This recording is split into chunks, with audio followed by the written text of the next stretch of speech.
think Deng Xiaoping adopted a kind of kung fu strategy that, okay, taking the opponent in, bending over from the pressure, but not breaking the power of the Communist Party and their control over the economy, but bending not to break, turning the power of neoliberal globalization against itself by developing the productive forces in China, taking in the technology, taking in the force of capitalism, using this technology and using this strength against capitalism itself by developing this kind of advanced technology and development of the productive forces in China. So this kung fu strategy, I think, turned into be a huge success, but it was not without dangers, and it was not without consequences, because they had the Tiananmen uprising, which was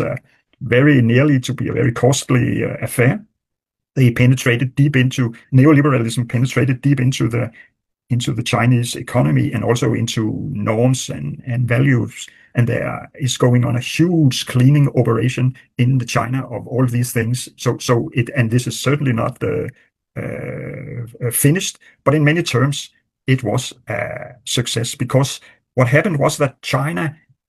managed to break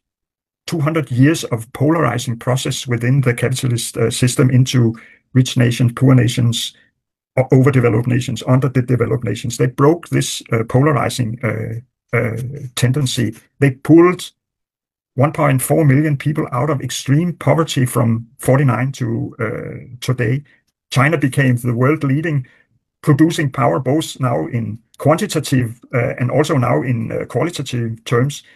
And this makes it possible for them to continue their travel on the road towards socialism, but also to support the rest of the global South in their first political and economic attempts to de-link from the global North's political domination and put an end to imperialism